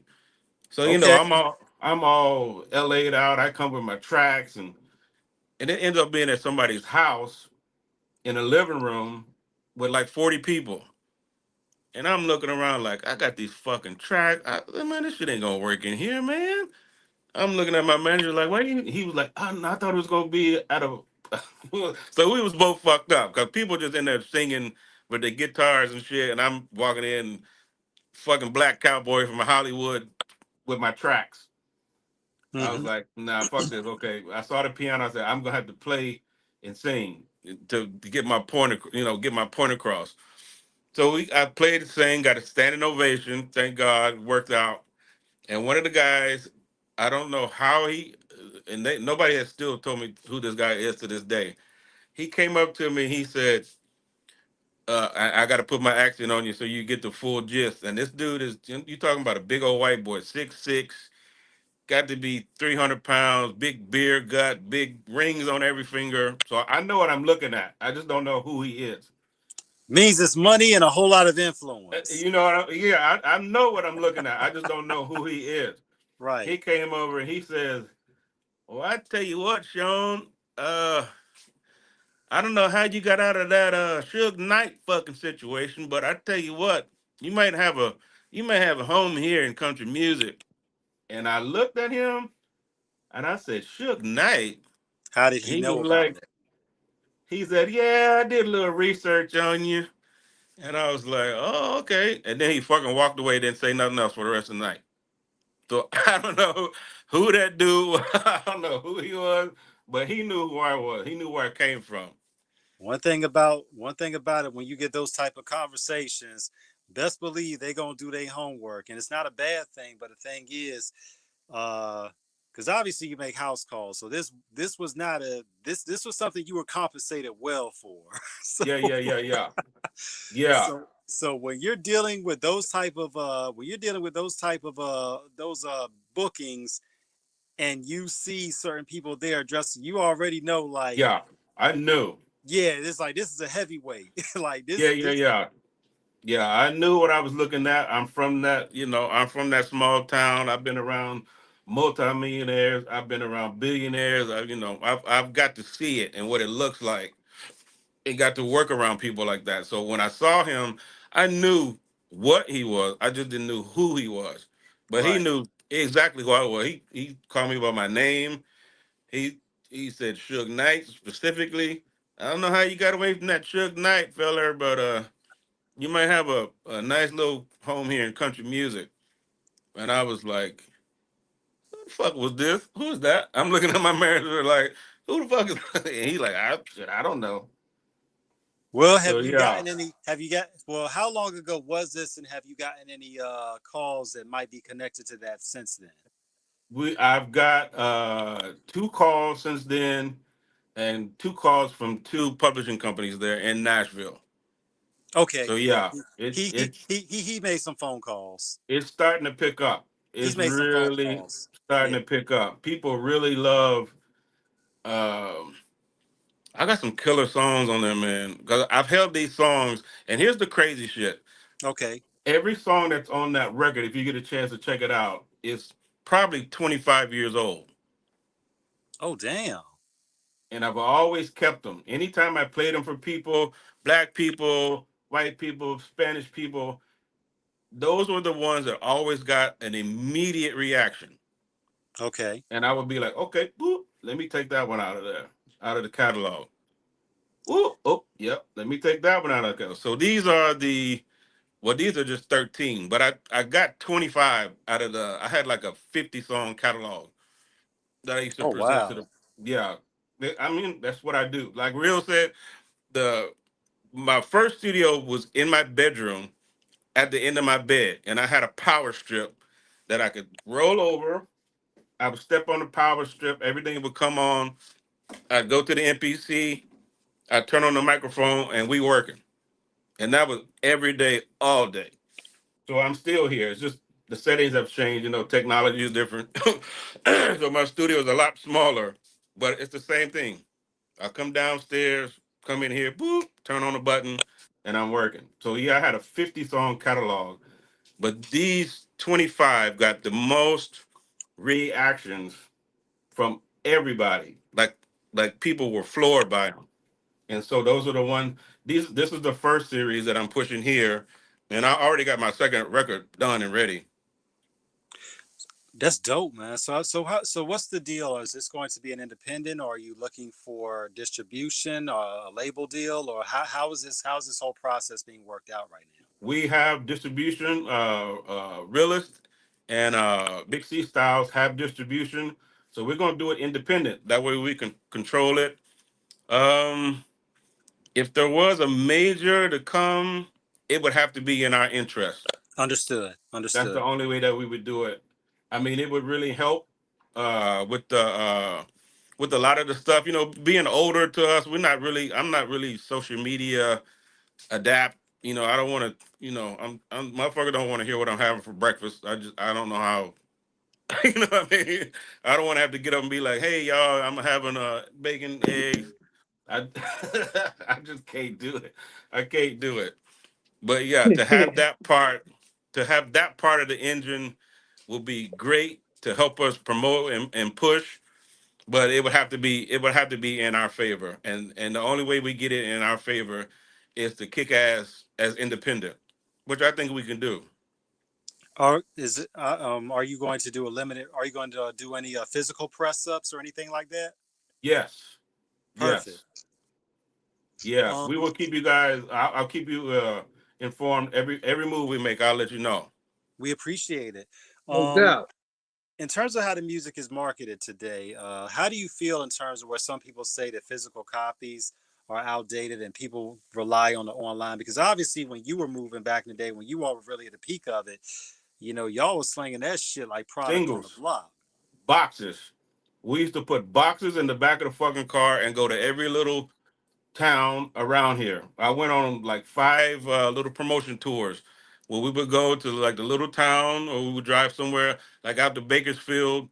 We would take 10,000, 15,000 records, hit the radio station, hit the club that night, buy out the club, give free promo, give like maybe come down to LA for a weekend, whatever, hit the DJs up with a little something something so they was cool. Boop, pack everything up, go to the next town, start all over. Go to the barber shops, we handing out flyers, come to the club. Yeah, it's completely different, dude. You talking about now, like if you wanted to, we could probably reach out to 6 million people in the next hour, which is unheard of. Mm. It's unheard of. And all these years later, and you've never lost the enthusiasm and you still maintain the passion. How does it feel to this day, Barney, to still be instrumental and to still be able to do what you love, and not only do what you love, people have the appreciation for it, loving it back? Right. Yeah. I give God all the glory. Cause this is what he gave me to keep my little black ass out of trouble. First of all, because I was going down that road. I was a little knucklehead. I'm trained in martial arts and boxing. You know, it was gonna be like they say, it was a two-way street, jail or grave. Oh shit! Tell us about the martial arts: Jeet Kune Do, Taekwondo, Karate, Shotokan, Kung Fu. I do Jeet Kune Do, Jeet Kune Way, Do. I've way of done intercepting fists. That's Bruce Lee. Yes. yes, another one called Tung Sudo, which is Korean. Ooh. And I also right before I got injured, I was doing Brazilian jiu-jitsu. Okay. Shout out to Royce Gracie and all of them. Yeah, yeah, yeah, yeah, yeah. Yeah, so So I'm very I don't never really worry about that part. I worry about more what I could do to somebody than what you're gonna do to me. I'll put it to you that way. let me And, guess. Let me guess. You got black belts in all of them. I got black belts in two. Okay. In two. So yeah, I'm never if I that's why I try to stay away from confrontation. That's why I'm always at the fucking karaoke bar. You don't see me I'm not a go out type person. I go to karaoke at the bowling alley and I be chilling. That's it. I don't want to be around a whole bunch of bullshit because my I have a short little Texas temper. I don't like to be around a lot of bullshit, and I'm not gonna I'll be the first motherfucker. You keep staring at me, I'll be the motherfucker ask you what you fucking looking at, and it just escalate from there. So it's better for me to be around people that I know and that I'm Right. comfortable with, unless it's like a industry function where I know I have to maintain a certain kind of Decorum. character. Yeah, yeah, Decorum. Yeah. Um, exactly. Look, I tell everybody, look, that man got hands on the keys and he got hands that'll put you on your knees Oh and yeah. Yeah. All my friends know. Yeah, my boys know. They be like, that nigga's cool, but don't if that nigga say leave me alone, leave him the fuck alone, dude. Leave him alone. That mean that's your warning. You're not gonna get another one. Sometimes it be Yeah, like that. That's dope, man. So, but obviously, it shows that you're well versed and that you're able to maintain that level of commitment in all aspects, yeah, from martial arts to music. And that takes a focus that is unprecedented, that is uninterrupted. yeah, So, I mean, this is obviously you've achieved, yeah, and you're still achieving. So, this is something that is, you know, you're cultured, well traveled, well experienced, and most importantly, well educated from that.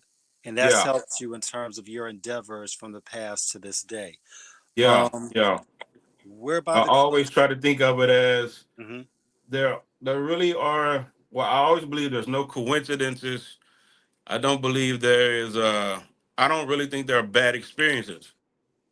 I think that's something that's a learning for you, and you have to figure out what you're supposed to learn from that situation. Like I had to learn. I'm like, Right. I could be a multimillionaire. I didn't. I went into the situation completely green and got used by people that I trusted. But it's what it is. They like what's the as we say as black people, a closed mouth don't get fed. If you don't know what to ask for and who to ask, you know, it is what it is. But the So I one thing chalk it up. is, yeah. But the one thing is, you're not starving either, and that's a great thing. Yeah. No, I'm working. I still do. Thank God I'm able to do so much different styles of music. I do a lot of jingles. I do a lot of scoring. So I'm working. I'm working. I still do. Matter of fact, I'm mixing a project right now. So I'm working. That's dope, man. So, who would you like to, before we get out of here? Who would you like to work with that you haven't worked with yet? My dream artist, because I'm in the country realm right now, to work with is Garth Brooks. That would be hot. Let's bring Taylor Swift in on a cameo. Let's make it happen. Man, please do. Please do. Please do. Yeah. But as a dream artist, it would be Garth. But I mean, if Tay Tay want to get down, shit, tell me where to show up. I'm showing up. Man, look, I mean, the stuff y'all will cook up. Matter of fact, if your rock ear is still on point, and we know it is, I'm gonna say it on off the cuff because it's been rumored for a long time. Because Beyonce's trilogy series with those albums, the rumor is that the next one is gonna be a rock album. See, and it's gonna be off the chain. It's gonna be off the chain. She She just needs got to the hire us for musicians. We get Rocky and Tony on the guitars. It's already a rap right there. and see and my little brother is Jason Thomas. They call him JT. I don't know if you're familiar with the band Snarky Puppy. Yeah, your The brother's in drummer that band, man. Your brother's in that band. JT, yeah, the drummer JT. That is my little brother. Shout out to my college professor from years ago. He put me on to them. Yeah, JT. When you hear JT, if you look at him, he looks just like me. Just a lighter version of me. But that's my little brother. So I'm saying if we need musicians, not tripping. Shout out to my professor at Norfolk State University, the Behold the Green and Gold HBCU, Dr. Bowman. He put me on a Snarky Puppy some years ago. Yeah, Though, they are ridiculous. oh my God, they are just Yeah, ridiculous. yes, That's on a whole nother level. It's yeah, they ridiculous. are, they are. But Oh my, yeah, he was a child prodigy drummer. I remember watching him play the drums at 2 years old, where he couldn't even reach the pedals. He was standing up drumming and already doing stuff that I couldn't even do. So yeah, he's the drummer, JT. man. Black excellence is never limited. It's Yeah, always yeah. You can and do whatever you think you can, and you can achieve it. If you can think it and you can see it, you can achieve it. You just got to be able to put in the work. That's the only difference. Man. Only difference between me and somebody now is I kept working. I never got distracted by the money. I never got distracted by the broads. I was never a fame person anyway. So, I didn't want to be at the Hollywood parties and that whole shit. My whole shit was when you hear something that I worked on, you're gonna be like, oh damn, that nigga ain't lost it. He still got it. Yeah, I still got it because I still work at it every day. And with this AI intelligence, it's getting easier and easier. Well, hey, it's all about staying consistent, persistent, and never quitting, never ending. That's right. That's right. This has been incredible, Barney. We thank Loved it, you fam. again. We Thank love you you. guys, man. Thank you. Realist, shout out to him. Much love. You're welcome back anytime. Tell your brother we would love to have him come on the show. I will tell him. I will tell him. So he's another one, been all over the world. I mean, he's toured with almost everybody you can think of. Man. It's crazy. Yeah. But definitely, off the cuff radio. This is what we do, y'all. Yeah, Always love it. dedicated, devoted to bringing you the best in all aspects of the human existence in music, media, writing, and so much more. And we still Love got it, more fam. store. We love it too. We love you so much for what you've done, man. Thank you. Thank you for making our childhood great. And thank you for Man. we have grown, that you have still been an indelible, essential part of keeping not only culture alive, but Black history present Yeah. and thriving. Yeah. And people should know that this music, I mean, I have people don't think that there's a lot of research going on, but people have figured out my name and my real name and put two and two together. And I mean, I get like, I'll look at my inbox or my, what do you call it, messenger, and it'll be somebody from Istanbul, Turkey. Man, I'm such a Death Row fan, and I've researched all your stuff, and then I'll get another one from Singapore. I'm a big Death Row fan, and I'm just like, wow, man, you never really know how what you have done can really truly affect somebody's life. It's super incredible. I mean, we've done this show. We've got shout outs from people that we didn't even know were listening, and they told us, Right. about off the cuff. See? But the Never know. realist, so many people, the realist, Rashidi Harper, Kenya Ware, Spice One, Doug Young. Oh God, too many people to mention who have been part of this journey with us, have Sweet. put our names in rooms that we didn't know about. Yeah. And it's helped us to keep doing what we do. And most Yeah. importantly, it's our listeners out there. Shout out to everybody, who's followed our YouTube channel, who's hit us in Right. the DMs on IG, to talk about coming on, who reached out to us. You all have seen us, and that means the world to us. Yeah. Yeah. Support the channel, everybody. Beautiful. Thank you. Thank you. I hit you. Obviously, I tagged you on the flyer of the King put on the page, so I'll hit you in the DM. We'll chop it up outside of this. Man, please, so we can keep up. Absolutely. Thank you again so much. Thank I said, you. yeah, you on Facebook too, right? Yeah. Yeah, it's under my government name, Sean Thomas. Okay. Bet. Definitely. Yeah. So we'll be in touch. And then for my country project, I use my first and middle name, Sean Christopher, because it sounds more country. hey, however you package it and sell it, but it's good. Has a nice little country twang to it. So No doubt, brother. Yeah. Definitely. But yeah, man, we about to wrap this up.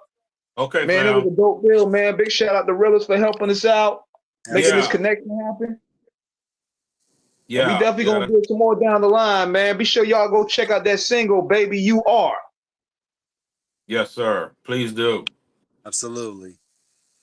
And on that note, King, take us out of here. On that note, we up out of here, man. Catch us in the merry-go-round, man. Off the Cuff Radio signing out. Be sure to subscribe to us on YouTube. Follow us on Instagram, Twitter. We all over. Yep. Yes, sir. All right. Love and peace, everybody. Absolutely. Peace and God bless. We out. One.